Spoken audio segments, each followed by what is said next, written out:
आपकी अंदरूनी लड़ाइयाँ इतनी हैं कि अब आप कश्मीर का मुकदमा ऑलमोस्ट हार चुके हैं। आप जितना मर्जी रोला डालते रहें कि हम इखलाकी हमायत जारी रखेंगे और हम ये कर देंगे वो कर। तो डिस्पाइट ऑफ दैट वो ये ना भी चाहते हों कि ये मीटिंग ना हो, बट स्टिल वो सपोर्ट इसलिए करेंगे क्योंकि उनके बाकी जो है वो उनके साथ जिस तरह लिंकेजेस हैं, उनके ट्रेड के रिलेशन हैं। कोई बाइद नहीं है कि वो छोटा मोटा एक हमला करवा के कहे कि जी देखें जी, चूँकि G20 के ममालिक वहाँ पे होंगे, चाइना ने तो खैर जाने से इनकार कर। नमस्ते दोस्तों, आप सभी को स्वागत है आप सभी का भाई हिंदुस्तानी भाई के यूट्यूब चैनल में। तो दोस्तों, पाकिस्तान तो ऐसे ही सहन नहीं कर पा रहा है, उसको तो ऐसे ही सपना आ रहा है क्योंकि कश्मीर में G20 सम्मेलन हो रहा है और वो सोचता है कश्मीर उसका है, लेकिन वो कुछ नहीं कर पा रहा है। इंडिया ने वहीं पे कश्मीर में G20 सम्मेलन कर रहा है, तो ऐसे तो उसका झटका लगा। तो और एक बात है, अरब से एक आया बिजनेसमैन, शेख बिजनेसमैन अरब का, वो आके ऐसा ऐसा बात कुछ बोल दिया है तो पाकिस्तान को और भी बड़ा झटका लग गया। वो अभी सपना देखना भी छोड़ देगा। कश्मीर लेना तो दूर की बात, वो जो सपना देख रहा था कश्मीर ले लेंगे वो भी छोड़ देगा। ऐसा सपना नहीं देखेगा। क्यों जानते हैं? वो शेख ने ऐसा कुछ बात बोला है। क्या बोला है जानते हैं? उसने बोला है ये स्विट्जरलैंड नहीं, ये ऑस्ट्रेलिया नहीं, ये इंडियन कश्मीर है, मतलब स्वर्गो है ये। उसने ऐसा बात बोल दिया, ये इंडियन कश्मीर, ये इंडियन कश्मीर। ये बात सुन के पाकिस्तान को बड़ा झटका लग गया। ये एक अरब शेख है, उसने ऐसा बात क्यों बोला, कैसे बोला? ठीक है, तो चलिए इसी बात में पाकिस्तान का पब्लिक क्या सोच रहा है और क्या बोल रहा है वो मैं सुनूंगा, आप लोगों को भी सुनाऊंगा। ठीक है, क्योंकि सुनना चाहिए, पाकिस्तान के पब्लिक के ऐसा बात सुनना चाहिए और समझना भी चाहिए पाकिस्तान के पब्लिक का सोच कैसा है। ये तो समझना पड़ेगा ना, कश्मीर लेके पाकिस्तान के पब्लिक का सोच कैसा रहता है ये देखना पड़ेगा, क्योंकि बहुत कुछ हो सकता है, बहुत कुछ पाकिस्तान कर भी सकता है अभी भी। ठीक है, ये G20 सम्मेलन को लंडभंड करने के लिए बहुत कुछ कर सकता है, क्योंकि बिलावल आ गया है POK में, छुप के है अभी, वो तैयारी कर रहा है, लेकिन कुछ नहीं कर पाएगा। तो चलिए दोस्तों, देखते हैं पाकिस्तान के पब्लिक वो अरब शेख के बारे में क्या बोल रहा है, उसका सोच क्या है और कश्मीर के बारे में भी क्या बोल रहा है। अस्सलाम वालेकुम, नमस्ते, सत श्री अकाल। मैं हूं सना अमजद। नाज़रीन, जम्मू कश्मीर से एक अरब इन्फ्लुएंसर अमजद ताहा की पोस्ट करदा वीडियो बहुत ज़्यादा वायरल हो रही है, जिसमें वो जम्मू कश्मीर की तारीफ़ करते हुए कह रहे हैं ना ये स्विट्ज़रलैंड है, ना ऑस्ट्रेलिया, ये कश्मीर है, ये इंडिया है। साथ ही साथ इन्होंने श्रीनगर जम्मू कश्मीर में होने वाली G20 मीटिंग के हवाले से हिंदुस्तान की तारीफ़ भी की।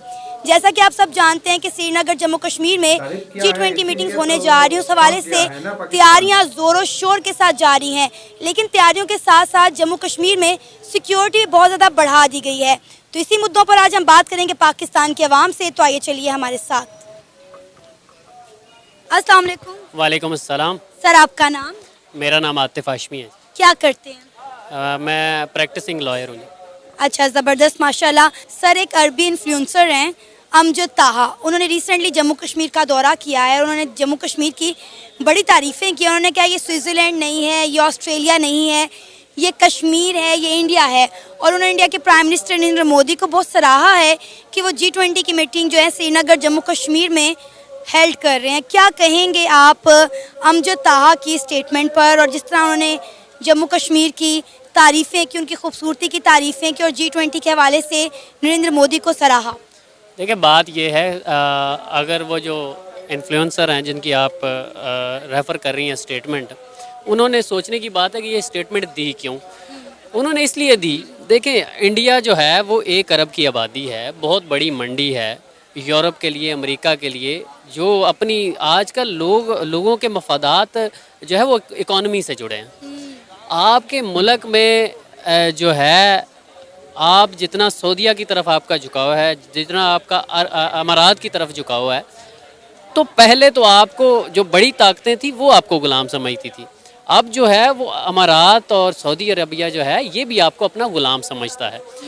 तो बेसिकली आपकी अंदरूनी लड़ाइयाँ इतनी हैं कि अब आप कश्मीर का मुकदमा ऑलमोस्ट हार चुके हैं। आप जितना मर्जी रोला डालते रहें कि हम इखलाकी हमायत जारी रखेंगे और हम ये कर देंगे वो कर देंगे, हम हमारा असूली मौक़िफ़ है, असूली मौक़िफ़ गया तेल लेने। आपकी इकॉनमी इस काबिल नहीं है। अब आज ही आपने देखा कि आज ही जो वज़ारत ख़ज़ाना है उनकी ये स्टेटमेंट आई कि जो सरकारी मुलाजमीन हैं हमारे, उनके जो इंक्रीमेंट्स हैं वो भी IMF का बजट हम देंगे और वो अप्रूव करेंगे तो फिर हम आगे बढ़ेंगे। तो फिर आपको जो अरब ममालिक हैं और जो यूरोपियन कंट्रीज़ हैं वो क्यों आपकी हमायत करेंगे? मतलब आपकी तो अपनी लड़ाइयाँ नहीं ख़त्म हो रही। मतलब इंडिया जो है वो टेक्नोलॉजी में बहुत आगे हमसे निकल गया। इंडिया जो है उसने मतलब अब हाइब्रिड गाड़ियाँ अपनी उसकी जो है मोटर व्हीकल इंडस्ट्री जो है वो इतनी स्ट्रॉन्ग हो गई है। गूगल्स ने अपना जो है ऑफिस वहाँ पे खोल लिए हैं, हर चीज़। तो वो मंडी है एक। देखें ये दुनिया मफादात की है, इंडिया के मफादात हैं। G20 की अगर हम बात करें तो G20 मीटिंग को लेकर जितनी ज़ोरों शोर से तैयारियां इंडिया में हो रही हैं, इंडिया ने वहाँ पे सिक्योरिटी भी बहुत ज़्यादा बढ़ा दी है, क्योंकि आपको पता है कि G20 मीटिंग को लेकर इंडिया को बहुत ज़्यादा थ्रेट्स मिल रहे हैं, बहुत ज़्यादा धमकियाँ दी जा रही हैं। देखें सिक्योरिटी तो उन्होंने बढ़ा दी है, लेकिन अम्बलन जो है अब जम्मू कश्मीर जो है चूँकि इंडिया के पास है तो वह जितनी मर्जी सिक्योरिटी बढ़ा ले। नंबर 2 ये कि जितनी भी हमारी वहाँ पे जहादी तंजीमें थी जो कश्मीर की अपनी थी, ठीक है, उनको अखलाकी सपोर्ट जो है वो पाकिस्तान से हासिल थी, वो ख़त्म होगी मुशर्रफ के ज़माने में। तो इंडिया जो अब जम्मू कश्मीर जो है वो अम्बलन जो है वो हिस्सा है। अब जितनी भी अंदर जम्मू कश्मीर के अंदर जो जितनी कह लें कि उनको अपोजिशन मिल रही है या रेजिस्टेंस हो रही है वो लोकल लोग कर रहे हैं, तो उनके बेचारों के पास तो कुछ है नहीं कहने को। बहरहाल इंडिया तो इसको ऐसे ही शो करेगा कि हमें वहाँ पे बहुत ज़्यादा थ्रेट है, और कोई बाइद नहीं है कि वो छोटा मोटा एक हमला करवा के कहे कि जी देखें जी, चूँकि G20 के ममालिक वहाँ पे होंगे। चाइना ने तो खैर जाने से इनकार कर दिया है, लेकिन बाकी तो जो भी ममालिक आएंगे, अगर वहाँ पे कोई मसला होता है तो उन सब की हमदर्दियाँ डेफिनेटली इंडिया के साथ होंगी। सर पाकिस्तान ने भी तो वहाँ जाकर इंडिया को धमकी दे दी है ना। बिलावल भुट्टो जरदारी ने कहा है कि अगर इंडिया ने G20 मीटिंग जो है वो जम्मू कश्मीर श्रीनगर में करवाई तो वक्त आने पर हम इंडिया को ऐसा करारा जवाब देंगे कि इंडिया याद रखेगा। ये तो हम 47 से सुन रहे हैं, जब हमने आधा कश्मीर लिया था तब से हम सुन रहे हैं कि हम कश्मीर की तरफ देखने, कश्मीर पाकिस्तान की शाहरग है और पाकिस्तान की तरफ जिसने देखा उसकी आंखें निकाल देंगे, और वक्त आने पे हम ये कर देंगे, वक्त आने पे हम वो कर देंगे। वक्त आने पे ये पाँव पकड़ लेते हैं। आप देखें ये वही बिलावल भुट्टो जरदारी हैं, वो हमारे जो है वज़ीर ख़ारजा हैं। मैं सिर्फ इतना कहूँगा कि आज से 1 साल पहले वो कहते थे कि इंडिया ने मेरी हेड मनी रखी हुई है, मुझे कत्ल करने के लिए उन्होंने इनाम रखा हुआ है, और अभी वो इंडिया गए हैं। जबकि इमरान खान का मौक़िफ़ ये था कि जब तक पुराना स्टेटस जो है जम्मू कश्मीर का बहाल नहीं किया जाता, हम किसी तरह की कोई ताल्लुकात या ट्रेड इंडिया से नहीं करेंगे। तो वक्त आने की कोई बात नहीं। जो कहते हैं लड़ाई के बाद जो मुक्का या जो चपेड़ याद आए ना, वो अपने मुंह पे मारनी चाहिए। तो आपको वहाँ पे खड़े होकर जो बात करनी थी वो आपने अभी करनी थी। वक्त आने पे, वक्त कब आएगा आप बताएं मुझे, वक्त कब आएगा? सर 75 सालों से मुझे तो वक्त आता दिखाई नहीं दे रहा, और 75 सालों में इंडिया ने जो जम्मू कश्मीर को एक नई डेवलपमेंट, एक नया चेहरा दिया है। यकीन करें वीडियो देखकर हम भी हैरान रह जाते हैं। आर्टिकल 370 की बात हुई, बिलावल साहब ने और इमरान खान साहब ने यही बात की कि आर्टिकल 370 जो है दोबारा से बहाल किया जाए, लेकिन वहाँ के जो लोग हैं उनका कहना है कि आर्टिकल 370 रिमूव होने के बाद जम्मू कश्मीर में जो डेवलपमेंट हुई है हम उससे बड़े खुशहाल हैं, हम बड़े खुश हैं, हमें दोबारा से वो आर्टिकल नहीं चाहिए। तो देखें जब आपके घर में भूख होगी आप किसी को क्या तसल्ली देंगे? देखें अगर मोदी जो है उन्होंने अपना जो है वहाँ पे इन्वेस्टमेंट की है, वहाँ पे लोगों का लिविंग स्टैंडर्ड बेहतर किया, तो डेफिनेटली कश्मीरी सोचने पे मजबूर होंगे। और जब आपके, अब तो मेरा ख्याल है कोई नारा भी नहीं लगाता होगा, मैं माजरत चाहूँगा पाकिस्तानियों से, लेकिन अब मेरा नहीं ख्याल कि कश्मीरी नारा लगाएगा कि कश्मीर बनेगा पाकिस्तान। उन्होंने मरना है, हम खुद मर रहे हैं यहाँ पे कि वो कश्मीरी क्यों कहेंगे कि हम पाकिस्तान के साथ जाना है? कोई भूखे मुल्क के साथ जाना चाहेगा? पाकिस्तानी, आपको पता है कि 7 लाख लोग पिछले 1 साल में नौजवान जो स्किल्ड लेबर हम जिसे कह लें, या डॉक्टर इंजीनियर्स पढ़े लिखे नौजवान 7 लाख के करीब मुल्क को छोड़ गए। तो आपको क्या लगता है अब भी कश्मीरी कहेंगे कि कश्मीर बनेगा पाकिस्तान? भाई यहाँ के आज़ाद कश्मीर के जो लोग हैं वो इंडिया के साथ इल्हाक करने को तैयार है। जितनी डेवलपमेंट उन्होंने जम्मू कश्मीर में देख ली है, वो कहते हैं कि हमें वहाँ की कैद मंजूर है यहाँ की भूख से। जी बिल्कुल ऐसे ही है। अब देखें बात यह है कि जब वो खुद को सरेंडर कर देंगे और ज़हनी तौर पे कश्मीरी तैयार हो जाएंगे कि हम इंडिया के साथ जाएंगे, तो अगर जब इतनी डेवलपमेंट हो रही है तो फिर जब वो इल्हाक कर लेंगे तो फिर पाकिस्तान के हाथ से भी चीज़ें निकल जाएंगी।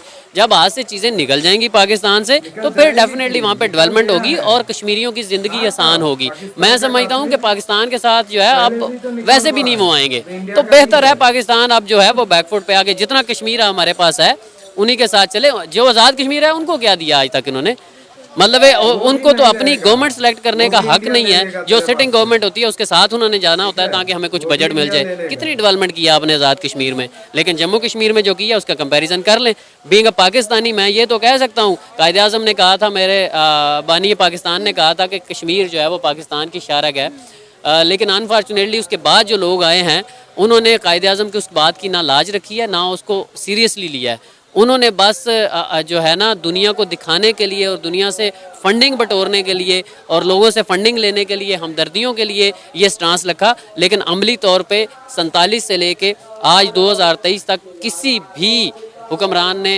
कश्मीर की पॉलिसी को सीरियसली नहीं बनाया और कश्मीर के हवाले से सीरियस इक़दाम नहीं करे, जिसकी वजह से आज जम्मू कश्मीर के लोग जो हैं वो ये सोचने पे मजबूर हैं कि हम जो है इंडिया के साथ चले जाएं, क्योंकि यहाँ डेवलपमेंट तभी होगी जब हम एक खुशहाल मुल्क के साथ जाएंगे। एक जो लुटा पुटा मुल्क है जिसमें आज तक यही डिसाइड नहीं हुआ कि इलेक्शन कब होने हैं, और आपकी सबसे बड़ी अदालत ये कह रही है कि इलेक्शन कराएं और मुंतहिब लोग जो हैं, जो अवामी मैंडेट के हामिल लोग जो हैं वो पॉलिसीज़ बनाएं, लेकिन आप सुप्रीम कोर्ट का हुक्म नहीं मान रहे, तो वो ये लोग सोचने पर मजबूर हैं कि हम इस भूखे नंगे मुल्क के साथ जाके करेंगे भी क्या। अच्छा सर, एज अ पाकिस्तानी आप क्या कहते हैं कि G20 मीटिंग जम्मू कश्मीर श्रीनगर में होनी चाहिए या नहीं? देखिए, अगर तो मैं पाकिस्तानी बन के सोचूं तो मैं कहूँगा नहीं होनी चाहिए, लेकिन पाकिस्तानी एक अलग चीज़ है। आप ग्राउंड रियलिटीज़ को समझें, ग्राउंड रियलिटीज़ को समझते हुए आप ये देखें कि इंडिया ने वहाँ पे काम किया है, इंडिया ने वहाँ पे डेवलपमेंट की है। तो इंडिया अगर देखें, इंडिया ने बगैर सोचे समझे G20 की मीटिंग वहाँ पे नहीं रखी। उसने सबसे पहले जो है ना सब ममालिक जो G20 का हिस्सा हैं उनको एतमाद में लिया होगा। उनमें से 4-5 ने कहा होगा हम नहीं आएंगे, लेकिन बाकी मेजॉरिटी ने कहा होगा जी आप करें, हम आपके साथ हैं। और उसके पीछे वजह ये है कि इंडिया बहुत बड़ी मंडी है और उनका फोकस इकॉनमी पे है और वो सीरियस लोग हैं। एक चाय वाला उठ के अगर मुल्क को इतनी तरक्की दे सकता है तो हमारे पास जो पिछले 70 सालों से जो लोग कर रहे हैं उनके लिए सोचने का मुकाम है कि 75 सालों में आज भी हम ये सोच रहे हैं कि आटा जो है वो गरीब को किस तरह मिलेगा, और लाइनों में लग के हम आटा ले रहे हैं और लाइनों में ख्वार हो रहे हैं। लोगों की माँओं बहनों जो हैं वो पैरों तले कुचली जा रही हैं। तो देखें, इंडिया ने बड़ा अच्छा फैसला, अगर ग्राउंड रियलिटीज़ को देखा जाए तो ये G20 की मीटिंग उसका राइट है, होनी चाहिए, लेकिन एज अ पाकिस्तानी अगर मैं सोचूं तो नहीं होनी चाहिए। आपका नाम? एहसन। एहसन, क्या करते हो? अभी करंटली मैं कॉर्पोरेट में जॉब कर रहा हूँ। अच्छा, एक अरबी इन्फ्लुएंसर हैं, उन्होंने जम्मू कश्मीर का दौरा किया है और वहाँ जाकर उन्होंने एक वीडियो बनाई, इसमें उन्होंने कहा कि ये ऑस्ट्रेलिया नहीं है, ये स्विट्ज़रलैंड नहीं है, ये कश्मीर है, ये इंडिया है। और उन्होंने इंडिया के प्राइम मिनिस्टर नरेंद्र मोदी को बहुत ज़्यादा सराहा है कि उन्होंने जम्मू कश्मीर श्रीनगर में G20 की मीटिंग रखी और उनकी वीडियो बहुत ज़्यादा वायरल हो रही है। क्या कहेंगे आप उनकी स्टेटमेंट पर, उनकी इस वीडियो पर? देखें, ये बिल्कुल उनकी स्टेटमेंट को जो है वो तनकीद लोग कर रहे हैं और करना भी चाहिए। उसकी वजह ये है कि वो ऑलरेडी एक कंट्रोवर्शियल एरिया है और उस पे ये इन्होंने G20 की मीटिंग रखी है, तो इस पे वहाँ सिक्योरिटी थ्रेट भी हैं और भी बाकी इश्यूज़ इसमें इन्वॉल्व होंगे, क्योंकि वो ऑलरेडी एक कंट्रोवर्शियल एरिया है। तो इस पे उसे सराहना तो नहीं चाहिए, बल्कि इस पे ये चाहिए कि इंडिया को चाहिए कि वो किसी दूसरे अपने विद इन जो वो टेरिटरी है जो कंट्रोवर्शियल नहीं है वहाँ पे ये मीटिंग सेट करनी चाहिए, रादर देन वो उस एरिया में, कश्मीर में जो ऑलरेडी कंट्रोवर्शियल है वहाँ पे ये G20 की मीटिंग कर रहे हैं। चाइना ने भी जो है वो बायकॉट कर दिया है कि जम्मू कश्मीर श्रीनगर में G20 की मीटिंग नहीं होनी चाहिए। देखें, इसका ये ब्रॉडर कॉन्टेक्स्ट ये होता है कि चाइना के अपने बाकी भी इंडिया के साथ जो रिलेशन है वो मे भी उसकी बेस पर उन्होंने बायकॉट किया हो, या फिर जो है वो मे भी ये चाह रहे हों कि ये मीटिंग जो है वो इस एरिया में ना हो, जिसकी वजह से उनके बाकी कंट्रीज़ के साथ रिलेशनशिप ख़राब हो, जैसे पाकिस्तान हो गया या बाकी कंट्रीज़ हो गए जो नहीं चाहते कि ये मीटिंग यहाँ पे जम्मू कश्मीर में होनी चाहिए। अच्छा, पिछले दिनों जो है एक UN के रिपोर्टर ने भी इस पर कहा कि यहाँ पर श्रीनगर में, जम्मू कश्मीर में जो है वो G20 की मीटिंग नहीं होनी चाहिए, क्योंकि यहाँ पर माइनॉरिटीज़ की राइट की वायलेशन की जाती है, जिस पर इंडिया ने उन्हें हिट बैक करते हुए कहा कि आप कौन होते हैं हमें ये कहने वाले, कश्मीर हमारा है, हम जौन सा मर्जी इवेंट यहाँ पर करवाएं। तो इंडिया तो किसी की भी इस वक्त बात सुनने को तैयार नहीं है, और इवन के कश्मीरी भी जो हैं वो खुश हैं G20 की इस मीटिंग से। उन्होंने कहा है कि हमें कोई एतराज़ नहीं है, अगर हमारे खित्ते में इस तरह के इवेंट होते हैं तो कश्मीरियों के लिए बेहतर है ये। देखें, इस पे एक तो ये चीज़ है कि इंडिया ने जिस तरह इसको आंसर किया है वो ये कर भी सकते हैं। उसका मेन रीज़न ये है कि वो ऐसी इकॉनमी है जो किसी पे डिपेंड नहीं करती, सेल्फ सफिशेंट है।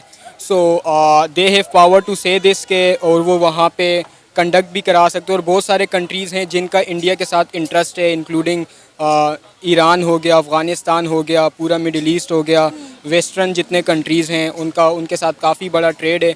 तो डिस्पाइट ऑफ दैट वो ये ना भी चाहते हों कि ये मीटिंग ना हो, बट स्टिल वो सपोर्ट इसलिए करेंगे क्योंकि उनके बाकी जो है वो उनके साथ जिस तरह लिंकेजेस हैं, उनके ट्रेड के रिलेशन हैं, तो वो उसकी बेस पे इंडिया को सपोर्ट करेंगे और यहाँ पे चाहेंगे ये सक्सेसफुली कंडक्ट हो ये मीटिंग। आपको पता है कि जब से ये अनाउंस हुआ है कि G20 की मीटिंग इंडिया जो है वो कुछ जम्मू कश्मीर श्रीनगर में करने जा रहा है, पाकिस्तान की तरफ से काफ़ी एतराज़ उठाए जा रहे हैं, काफ़ी स्टेटमेंट्स आ रही हैं, लेकिन इंडिया को थोड़ा भी फ़र्क नहीं पड़ता। इंडिया तैयारियों पर तैयारियां कर रहा है, इवन कि उन्होंने इतनी हाई सिक्योरिटी वहां पर कर दी है ताकि किसी की तरह के भी हादसे से जो है वो महफूज रखा जा सके उस मीटिंग को। देखें, पाकिस्तान कुछ भी कहे उससे मेरा नहीं ख्याल इंडिया को कोई फ़र्क पड़ता है, और ना बाकी कंट्रीज़ हैं उनको कोई फ़र्क पड़ता है।